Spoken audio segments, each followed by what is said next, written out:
Hello, everyone, and welcome to the Journey of an Awakening Spirit. This is Kathleen Flanagan, your host, and we are streaming on the Bold Brave TV network. And you're seeing in here, it's Felix. He has arrived today, so hopefully he's not going to be too much of a pain. The purpose of the show is to help you realize you are not alone. You are in control of your life. It does not matter what your lot in life is or where you came from. We have all felt pain, suffering, hurt, abandonment, loneliness, hopelessness, etc. The show helps you to take those dark moments and turn them around to create a whole new you. We were taught to be a certain way, act a certain way, and conform to society. Being socialized is not bad, but it can put constraints on us. The guests I bring on the show are telling you their story of where they came from, the obstacles they overcame, and where they are today. They are sharing the tools they use to recreate themselves and their life. Some of the guests are still in their process, beginning a new process, comfortable in their process, or even reinventing themselves. They are giving you tools that they use to gain insight into themselves, to take control of their life, and become the person they are today. On podcast.kathleenmflanagan.com is a list of the guests that have been on the show with their contact information. I am aware that you may resonate with one or several of them. My desire is that this becomes a community where you have access to the people you wish to align with and utilize the tools that they have, as well as the tools being offered on KathleenMFlanagan.com. I am a certified coach who can help you reach your dreams.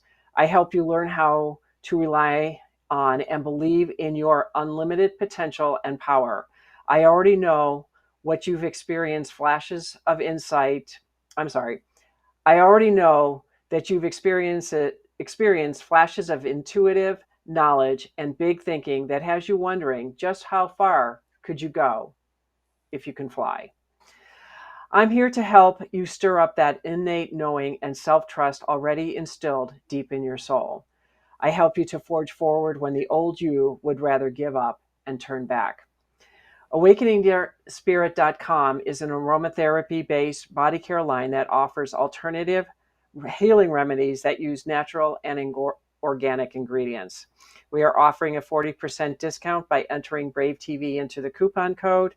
The products are guaranteed. If a product is not working, please contact me and we will reformulate the product specifically for you. Grandma'sNaturalRemedies.net is a CBD company that uses essential oils in every blend and neither has broad spectrum or an isolate. Every product is tested and the lab results are on the website. We are offering a 20% discount by entering Brave TV into the coupon code. I start the show every week with sound from the tuning forks. I bring in love, happiness, and balance. This sets the tone for the show and brings out the best in both myself and my guest. Let's begin.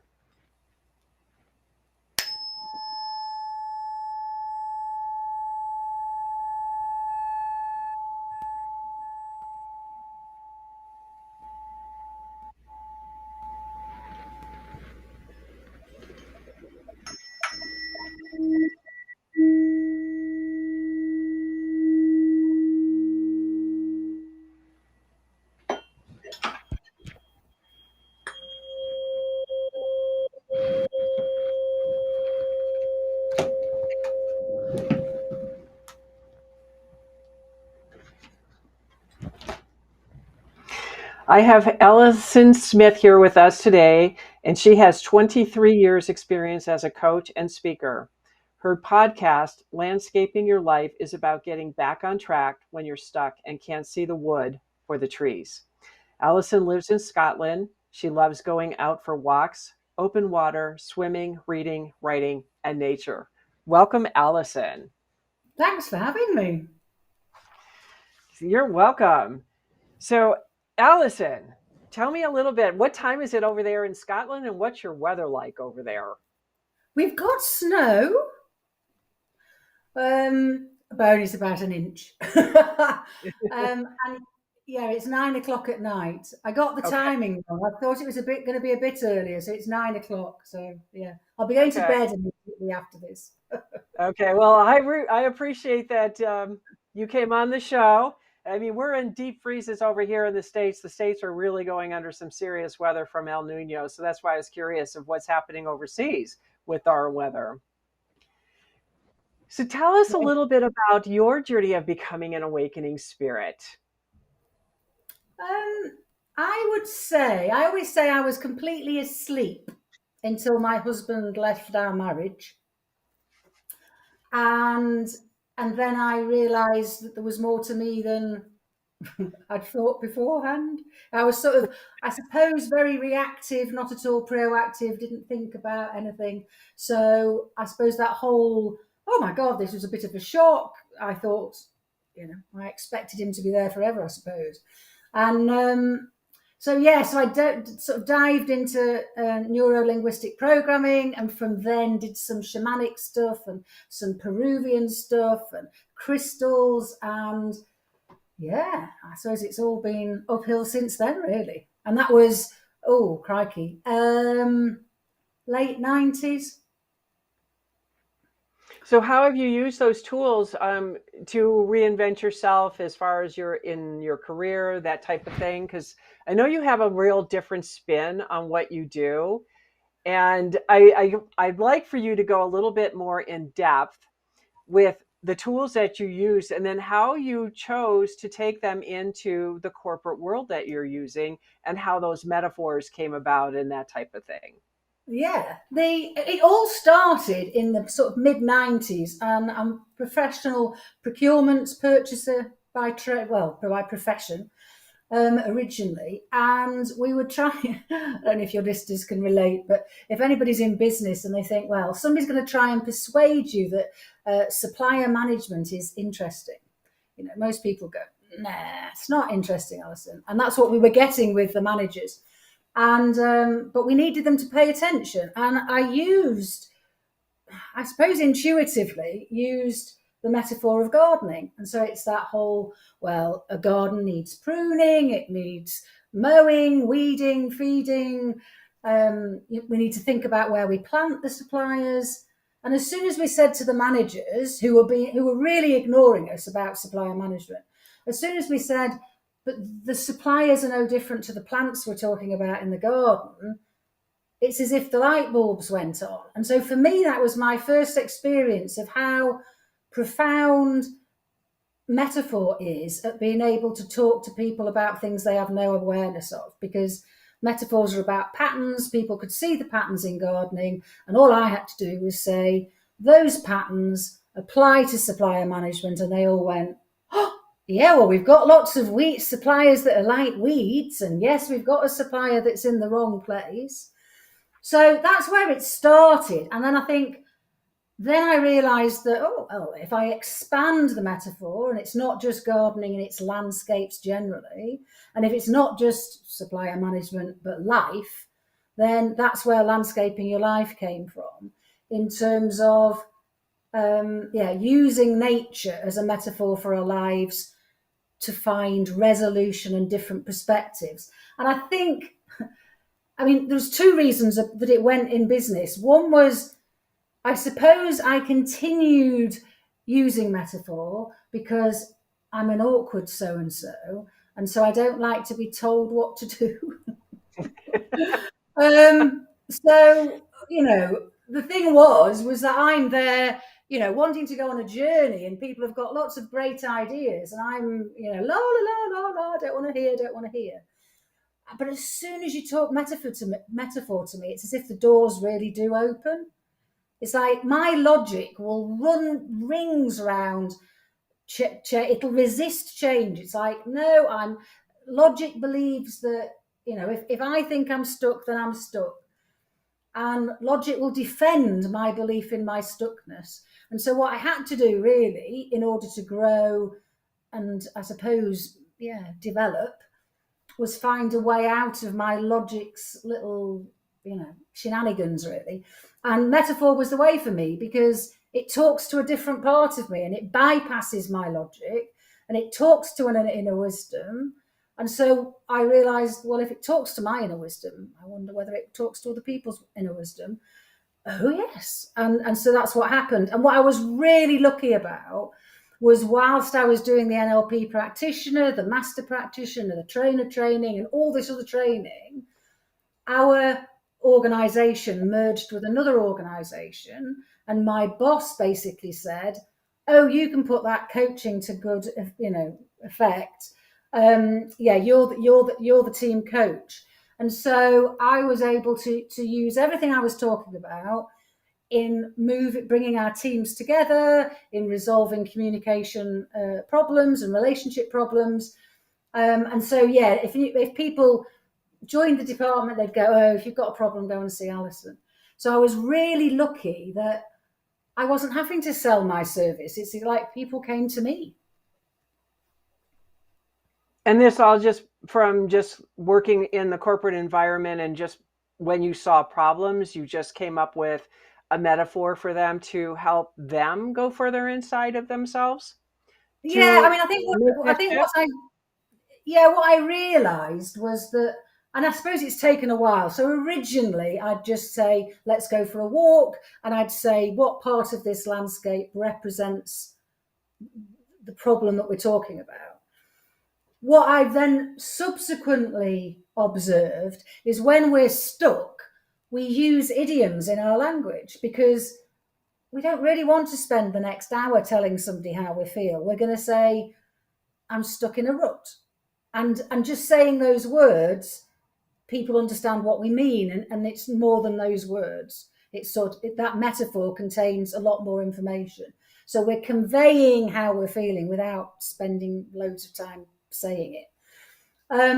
So stuck in a rut, can't see the wood for the trees. In some parts of the world, it might be can't see the woods for the trees, or even can't see the forest for the trees. Up a creek without a paddle, uphill struggle, stuck between a rock and a hard place. I mean, there's just an infinite number of idioms we use when we're stuck. And what I realised was those idioms contain the solution to the situation. So we'll say, "I can't see the wood for the trees." And we absolutely, the logical part of us goes, "I am using this saying to convey that I am stuck. There are no solutions. I don't know what to do. I'm overwhelmed." And yet, that there is a part of you that knows that if you hear the metaphor, you'll find a solution. Because what would you do in a real wood if you couldn't see it for the trees, or a forest for the trees? Oh, well, I'd follow a path out, or I'd go to higher ground, or I might even just focus on one tree. So we can come up with a lovely list of metaphorical solutions, which we can then translate back to the real life situation. It's as if it bypasses, or certainly for me, it bypasses my resistance to advice. So it's as if, because we're using a metaphor, we're not having advice imposed on us. I don't know. I'm sure I'm not unique in not like being told what to do. The metaphor, it's as if it takes the problem out of our brain, puts it in front of us, and we can play around with it, but it's not got that person that you're really annoyed with. It's not got the 3 years worth of arguments there. It's just got the patterns. And okay. Carry on. Okay. We're going to go ahead and take a quick commercial break. And when we come back, I have an idea of like a power conflict with people, and how you would take a metaphor with something like that as well. Because I think a lot of people, that might help people to understand how to apply that personally in their lives. So we'll be right back. Welcome back, everyone, to the Journey of an Awakening Spirit. This is Kathleen Flanagan, your host, and we are with Alison Smith. Alison, if there was a conflict going with a couple of people in your office, executives or, middle management and the worker bee, so to speak, what would you do, or how would you approach using the metaphors to help them get through their conflict? Because in a workplace, it's very heated. And you don't want to be real vulnerable, and then you're fighting your own internal, and you want to be professional, but sometimes you're just so angry. How would you approach something like that to help these people to get on a level playing field and not look at, I'm your boss, I'm the subordinate, whatever? How would you do that using a metaphor? Quite often people will present the metaphor to me, so I don't even have to go searching for it. They'll be explaining the situation, and they might say, I'm stuck between a rock and a hard place with this person. So they may present that, and therefore I can then explore it. They might say, I'm going round in circles, and there is a particular technique I'd do for that, which, let me write that down. I'll come back to that in a minute. Yeah, because I'd love to hear when you got stuck between a rock and a hard place, or I'm going in circles, because I know when I work for people, I felt both of those. Okay, well, sorry. So the first thing that came to mind, though, is that I might ask somebody to draw it. So if the situation, because this actually is one of the quickest ways I know to get somebody to shift perspective, and I do it and it's interestingly easy. I've done it quite a lot on virtual sessions where I'm not there; they're at the other end of the phone. And so I might say, so absolutely, any of the listeners, if they've got a situation that they'd like different insight on, then grab a pen, grab a piece of paper, and I would say draw the mountain that best describes the current situation. And most people will be able to draw it. And it's not about spending the next half hour drawing it. It's a 1 or 2 minute, oh yeah, it's the shape of it's this high. It may or may not have, snow on it. Is there anything else on it? And so you end up with a starting drawing that depicts the current situation. And therefore, you might be able to look at it and go, oh, well, it's no wonder I'm getting nowhere, because there aren't any paths. It's really steep. And, how on earth would I climb that? So you can sort of already look at the picture and go, oh, yeah, that explains how I'm feeling. That's why I'm feeling unresourceful. And I suppose the premise is we do have the resources. It's just that the doors in our brain are closed off to those resources. And therefore, drawing the first picture is doors are closed. That's how it feels. Then what I would invite you to do, and you can either make the changes to the first image, or you might have to start again depending on what the changes you're going to make to it are. And that's to make changes to it. So it might be, actually, it's it's a bit like a triangle, this mountain. It's no wonder I can't climb it, because I keep slipping back down it. So you might have to make it a more undulating mountain. Or quite often people go, well, I haven't even drawn any paths on the mountain. Or I have had people where they've said, oh, I need to draw a tent, I need to draw me. So everybody will be different about what changes they need to make. Some people might go, oh, well, I've imagined my mountain when it's raining and it's stormy and I just need to draw the sun. So it's just about coming up with an antidote picture that is, oh yeah, that would be the solution. That would be the end result. And that would be a lovely situation. And what happens is it's as if all we do is change our internal representation in relation to the situation. So if I was stuck in relation to that person, I've drawn a picture that relaxes my body, relaxes my mind, accesses a part of me that's bypassed logic, that says, all right, yeah. And what happens is logic can then come in and go, oh, that just means I need to go out for a walk. I need to take responsibility for the fact that I'm part of this problem. Because quite often when people start off with I've got a problem with that person, they're absolutely not taking any responsibility for their part in it. And to be fair, sometimes that might be, yeah, you've got to walk away. So it's not about going back into an abusive relationship just because I'm saying we have a part to play. But if we know they're abusive, why do we keep going back in? So, and it could be that when the original mountain, we're there going, they've got to change, they've got to change, they're the problem, they're the problem. Draw a new mountain and we go, I've just got to walk away, or just got to try one more time, but I'll do it without anger. I'll do it. I can do it with this other mountain in my mind's eye. So I think that's what we're trying to do. We're trying to change our relationship to the problem. And quite often when people are talking to me, they're feeling very tight, very stressed, not at all relaxed. So, fight or flight may have even kicked in. So we don't have access to our prefrontal cortex, even if we'd like to.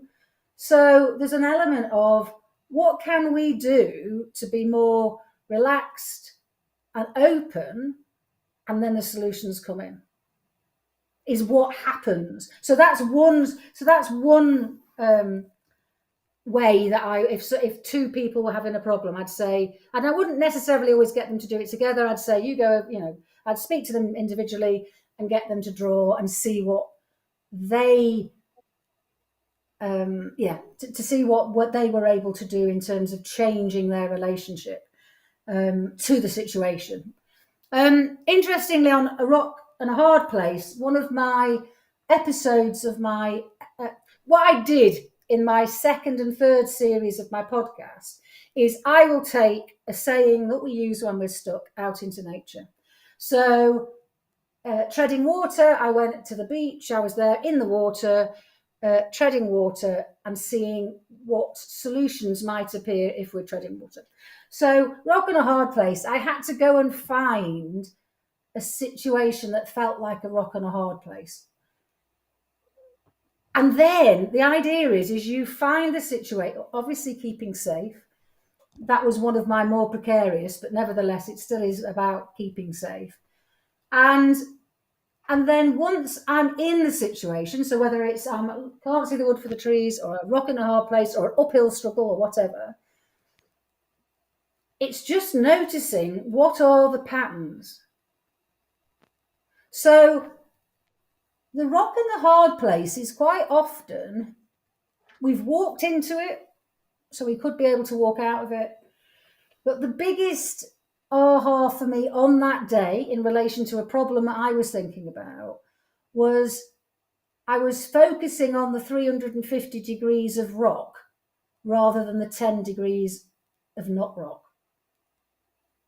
So that it was something about when we're stuck between a rock and a hard place, we're observing the rock, we're observing the hard place, and it's as if we're articulating and experiencing it as 100%, 360 degrees rock and hard place. And I have yet to come across a situation, and I'm not saying there aren't any, but I've yet to come across a place where there isn't even 1 degree of not rock and not hard place. And it's okay.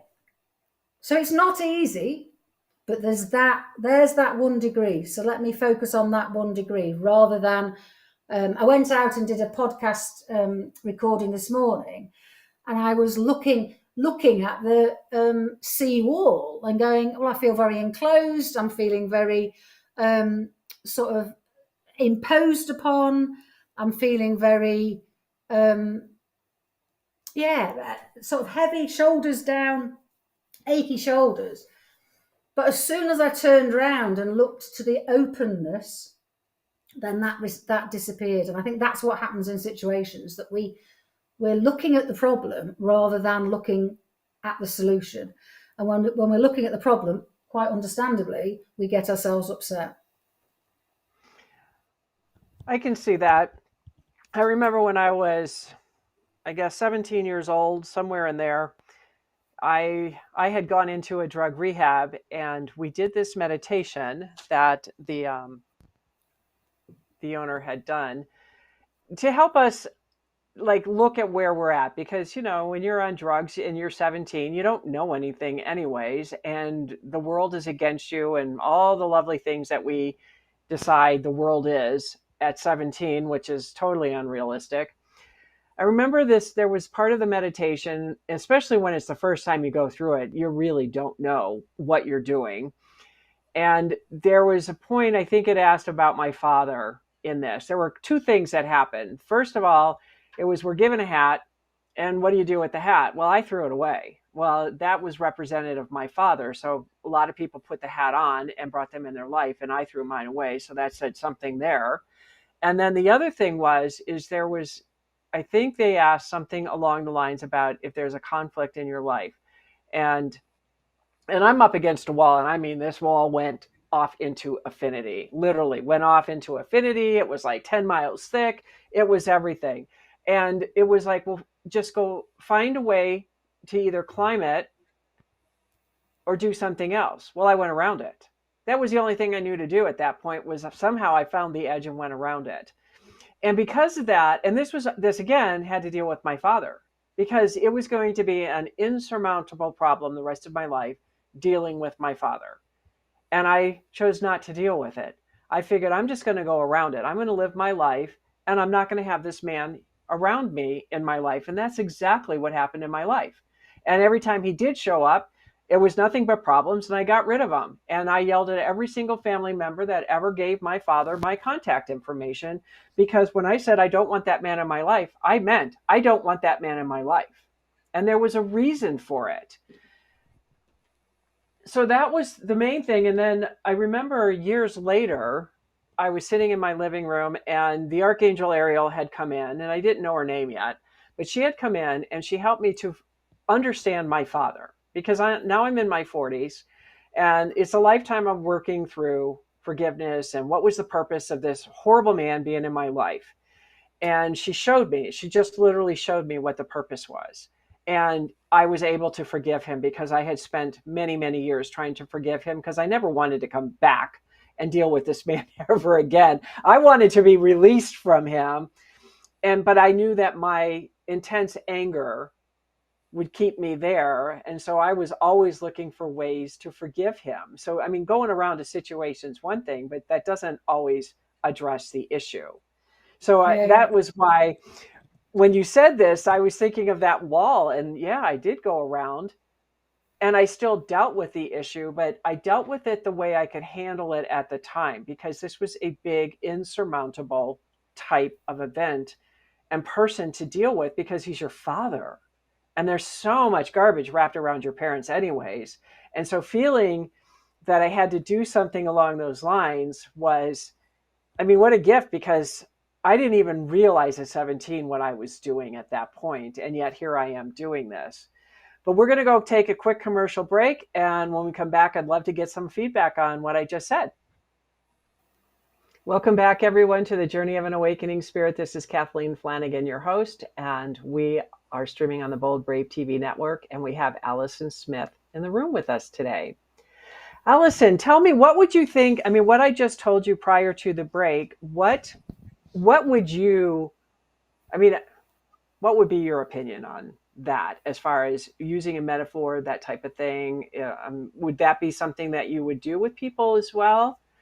Yeah, I mean, I've done a number of workshops actually, just on, or webinars, just on talking to a brick wall, because quite often in relationships we can use that. That's a common metaphor. Interestingly, you've already come up with part of the solution anyway. Well, all of the solution, in terms of you realise that the brick wall, that the person really was the other side of the brick wall. So quite often we say it's like talking to a brick wall, and we're quite correct. If it's like we're talking to a brick wall, metaphorically, the brick wall will never talk to us. But if I say, the first question is, where is the other person? They never are the brick wall. It's always, there's a brick wall between me and the other person. So that changes the situation to start off with, because suddenly we're going, it's about the brick wall. So as you did, it's about realizing, and now you did describe it as very deep and very high, but actually most brick walls in life are not huge.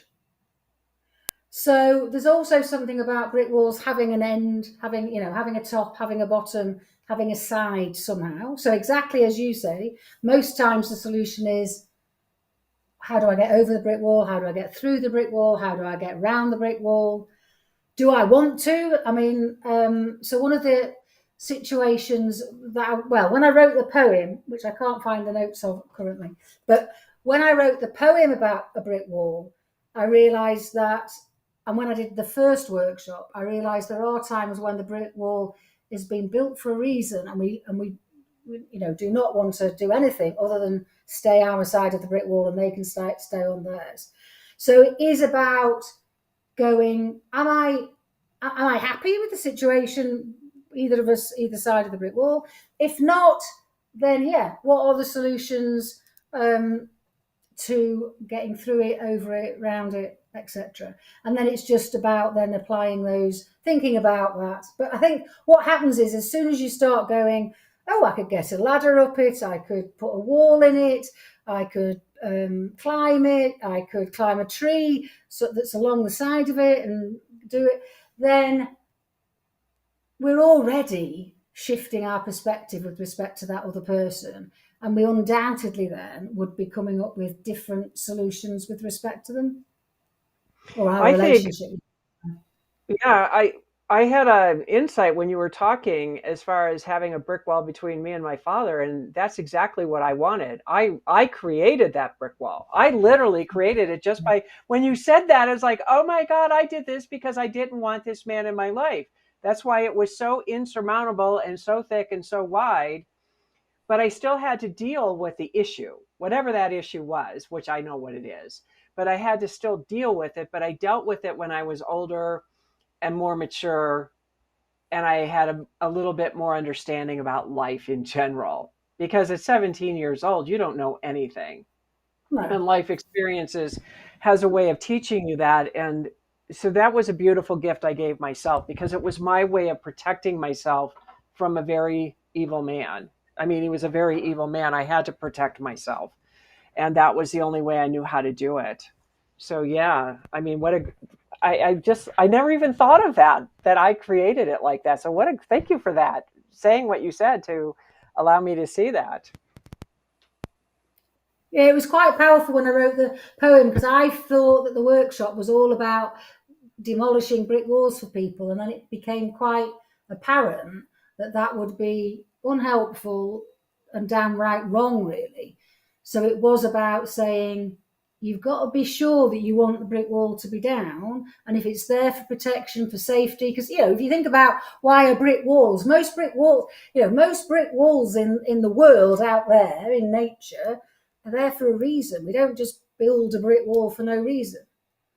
Whether it's protection, whether it's to put, boundaries.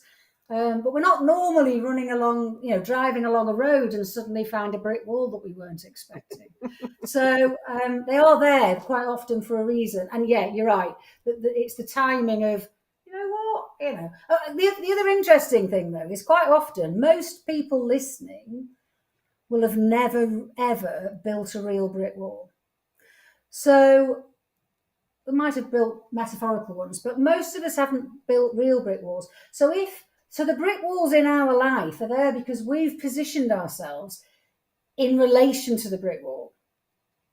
So there was something about moving. It's like, we've put ourselves here. We've sort of fabricated in our mind, really, one of us has, for there to be a wall between us and the other person.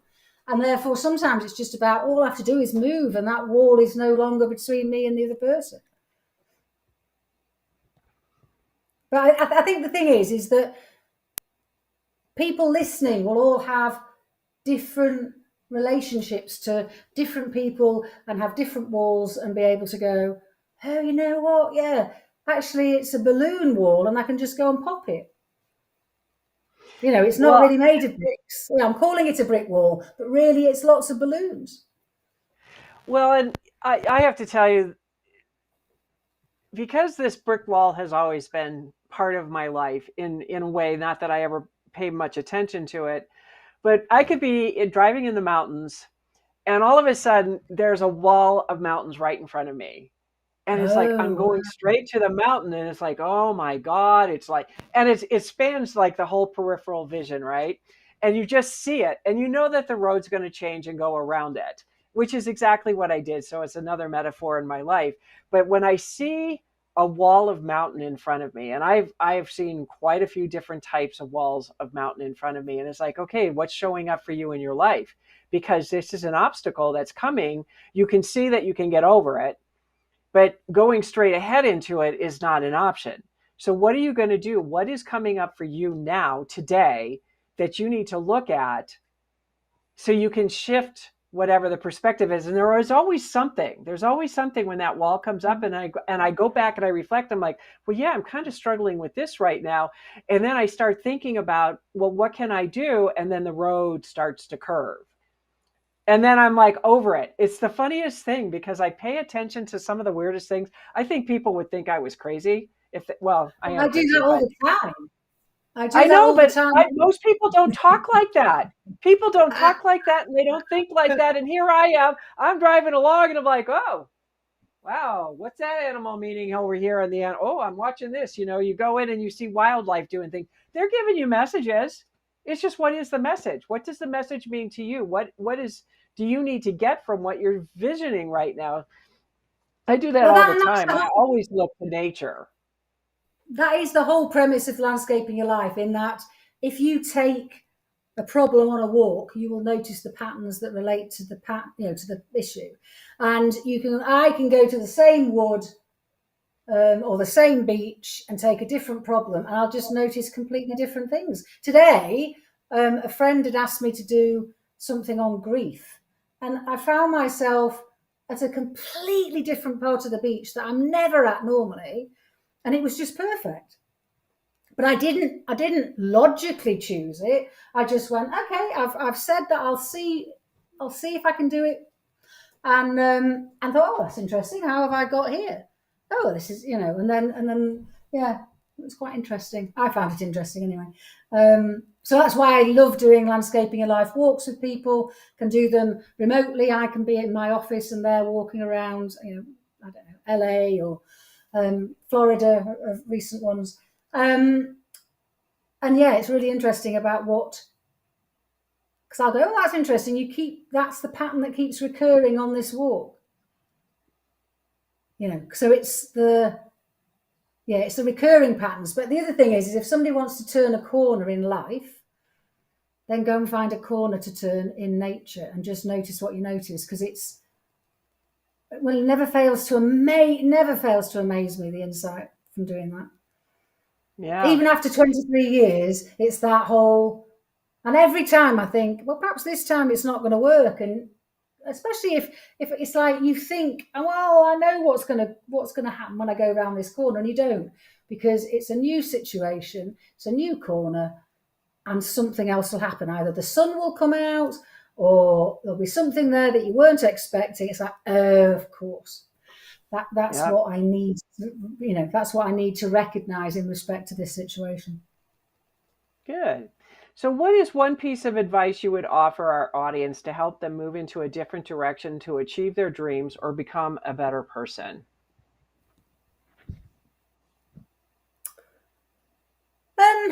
I'd say watch your language, in terms of pay attention to your language, because your words you're using give you help you find the solution. But I think for me, the piece of advice I get from nature more often than not is patience. Because we don't plant a seed and then keep poking it, our finger in the soil every second to go, come on, come on, come on. And yet that's what we do with ourselves. We plant an idea, we want to do something different, and we don't allow it time to germinate. We don't give it the conditions it needs to grow. We expect it to be there immediately. And yet that's not what we see in nature. We see in nature, tides and seasons and the day, sunrises and sunsets. Even storms have got a pattern to them, a start and a middle and an end. And so I think we've got a lot to learn with respect to that.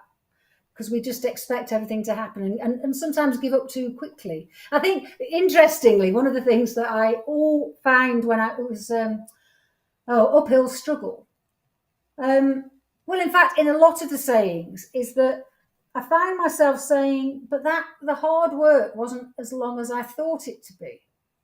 It's mean. It's that whole, oh, it's an uphill struggle, but it's an uphill struggle for 10 minutes. What am I talking about? It's mean. It's not a uphill struggle for the next 6 years. That would be an awfully big hill. Most hills we can do quite quickly.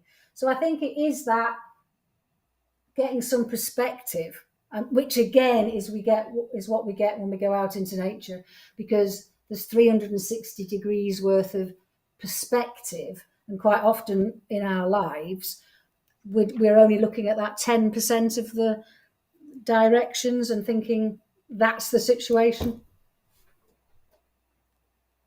Okay. Well, how can people get a hold of you? There's lots of Alison Smiths. So Landscaping Your Life. So Landscaping Your Life with Alison Smith is the podcast. Landscaping Your Life on Instagram, TikTok, Facebook, LinkedIn. So yeah, if you do Landscaping Your Life, even on Amazon, you'll find the Can't See the Wood for the Trees book. So Landscaping Your Life would be the way to find me. Well, thank you so much, Alison, for being here with us today. Yeah, I think it was very insightful. I certainly gained some insight as to what I did and how I chose to live around my so-called brick wall. So I do really appreciate you being here, and Thanks for having me. I hope you have an enjoyable sleep, that you're not too wound up after the show, and stay warm. Thank you. You're welcome. So I want to thank the audience for being here today. And if you found value, I would really love it if you would subscribe and like to the channel at Kathleen M. Flanagan. My books, Dancing Soul, The Call, The Dark Night of the Soul, and Awakened, are now available on Amazon.com as well as KathleenMFlanagan.com. Check out KathleenMFlanagan.com for a list of the services that I provide and the products that are being offered. I do have a 3-minute de-stress meditation that's available to you. No email is required. It's just a download. Be sure to visit awakeningspirit.com and take advantage of the 40% discount by entering Brave TV into the coupon code. And the same goes for grandmasnaturalremedies.net, where it's a 20% coupon or 20% off with Brave TV in the coupon code. Next week, we are going to have Christine Handy with us, and she is a cancer disruptor, purpose and pain. And Christine Handy is an actual model, floor model now, or runway model. She had breast cancer. Both her breasts have been removed, and she is now a runway model from a print model. And she has an amazing story. I think you guys are really going to love her show. I mean, her talk. It's just incredible. And next week, I will see you next week at 4 p.m. Eastern Standard Time here on the Bold Brave TV network. This is Kathleen Flanagan with the Journey of an Awakening Spirit. And from my heart to yours, I hope you have a fabulous week.